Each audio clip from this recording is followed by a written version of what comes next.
Microsoft Flight Simulator 2024 is less than 2 months away, and in today's video I will be sharing everything you need to know about the next installment in the Microsoft Flight Simulator franchise. From the big features to the price, I'll try and cover everything about this sim in today's video, so you can walk away with all the significant information and indeed hopefully excited for MSFS 2024. Now before we get into it, if you are new around here, do be sure to subscribe to stay up to date with everything from the flight sim world, and if you've been here before, welcome back. I'd like to say a big thank you to Murph, Two-Tone Murphy, for letting me use his preview footage from the Microsoft Flight Simulator 2024 preview event over in the United States. His channel and the link to the video is in the description below. So, Microsoft Flight Simulator 2024 will be released on November the 19th to PC and the Xbox Series S and X. Much like its predecessor, it will be available from the Microsoft Store on both platforms as well as Steam on PC. There is 4 versions of the sim up for grabs: Standard, Deluxe, Premium Deluxe and Aviator. I will go into more detail on these in a moment, but I think it's important to speak about the core sim and the noticeable updates we will be getting there first that warrant this as a totally new simulator as opposed to just an update or expansion. Now, a big focus is on optimization, from improved multi-threading to the fact this sim is going to be an absolute space saver. Now, the base sim install is pretty much around 30 gigabytes, everything else is streamed from the cloud. The sim only pulls in what it needs, and this optimizes performance as well as significantly shortens loading times. So for example, if you're flying over Japan, the sim won't be holding assets in for the UK. If you're flying over JFK at 36,000 feet, it will only be loading in low resolution satellite data for that airport because you won't be close enough to really see it. The big focus is on the so-called thin client, and hopefully that will result in an incredibly smooth simulator. But if you are flying close to the ground, indeed you are in for a treat. The so-called digital twin of the Earth is on another level from the current sim.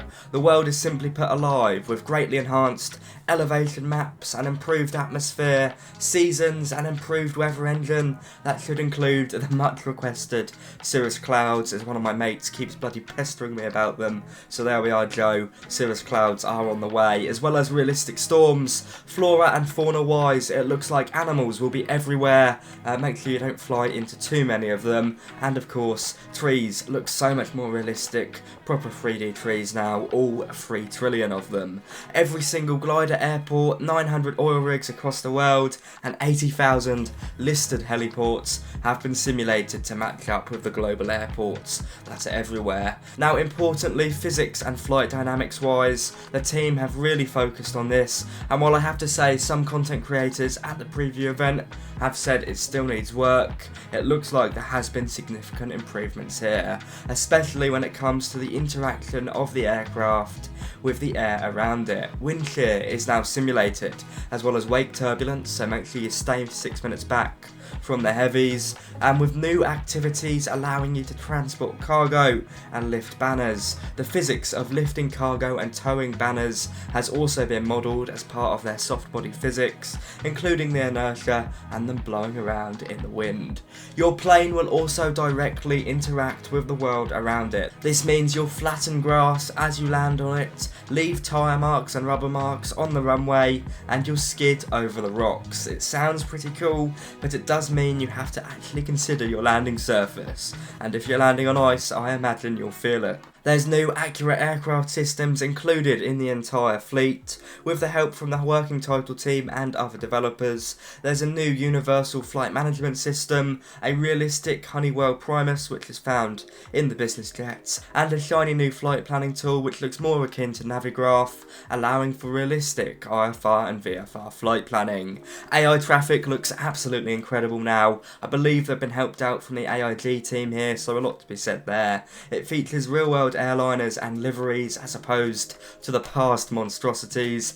AI ship traffic has also been implemented properly, and as well as this, ATC looks to me much more realistic, and I presume they'll be using some level of AI technology to generate realistic voices now, and these voices will be incorporated into career mode, which we'll be talking about next. I'm not going to say AI anytime more through this video, it's a buzzword as it is enough. There's a very brief summary of some of the biggest features, but it is only half the story. The real selling point of Microsoft Flight Simulator 2024 to the world beyond core simmers is the career mode, allowing you to fly with a purpose. That is a direct quote, with custom avatars that allow you to walk around and pre-flight your aircraft, and the ability to start your virtual career from anywhere in the world. You'll be able to train, get your licenses, and hopefully pass your check rides, building up experience and eventually ending up in a whole array of aerial work, from scheduled airliner flying to crop dusting in helicopters. Now, I know this isn't for everyone,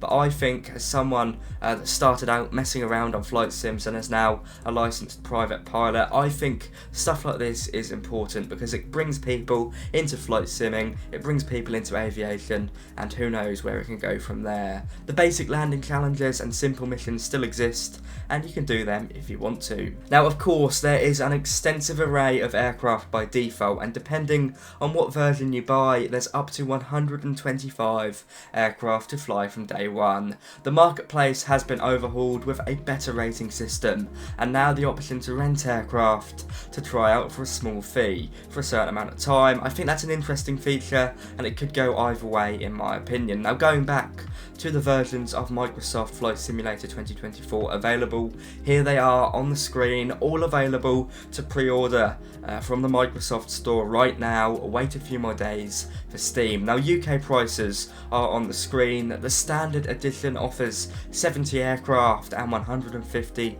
handcrafted airports. The deluxe edition with 80 aircraft and 155 airports.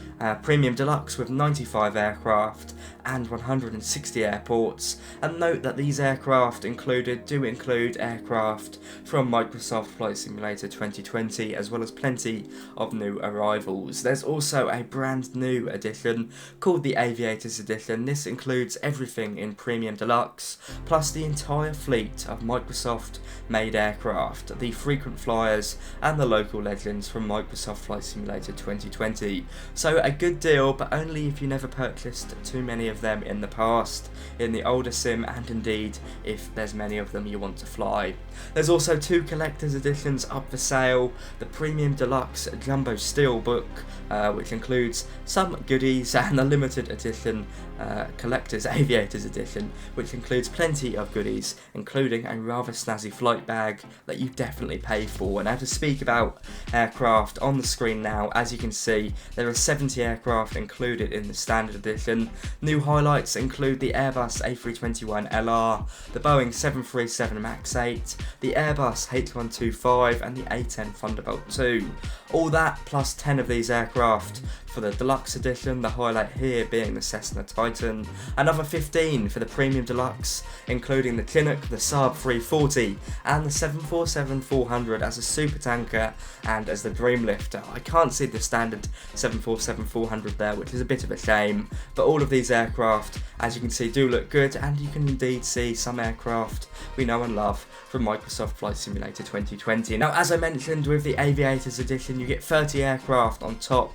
No new aircraft here, as they've all been released for Microsoft Flight Simulator 2020 in the past. What edition is right for you? Well, I'll personally be going for the Premium Deluxe version. It includes all the new aircraft, but if you're unsure of if you even want to upgrade to the sim, try the Standard Edition out on Gamepass. It's a good tip because in the UK, you can join for £1 and then it's £15 or so a month after, so it's the best way to figure out if you want to go ahead and try Microsoft Flight Simulator 2024. Now, just to answer any questions that I think will pop up in the comments, we haven't heard too much about new multiplayer dynamics, but sadly there will be no shared cockpit from the release. It's something they're still working on. Replay tool does exist and will be out for both PC and Xbox from the start. Hopefully it's a bit better than the one in Microsoft Flight Simulator 2020, because I'm not its biggest fan.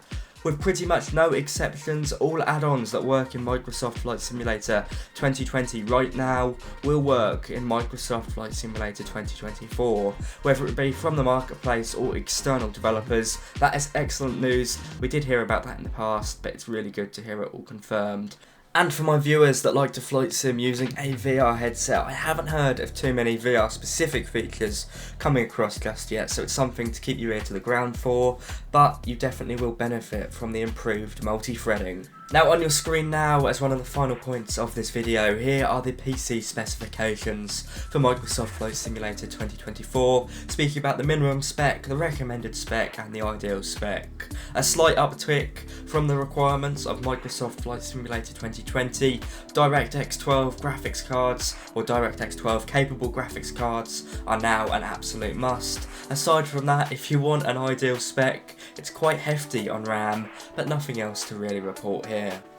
I think I've pretty much covered everything there, but if there are any important details I have missed, do put them down in the comments. I think there's a lot to look forward to, but if you're hesitant about it, just get it on Game Pass. The Microsoft, Xbox and Asobo team, as well as all their partners, I have to say, look to have knocked it out of the park with this one, and I cannot wait until November. And ladies and gentlemen, that brings us to the end of this video. I hope you found it a helpful insight into Microsoft Flight Simulator 2024. Of course, I'll bring you all the new details. Once again, a big thank you to Tuto Murphy for letting me use his preview footage that I've shown off in this video. It is much appreciated. And on that note, it's time to wrap up the video. Thank you for watching. I hope you've enjoyed.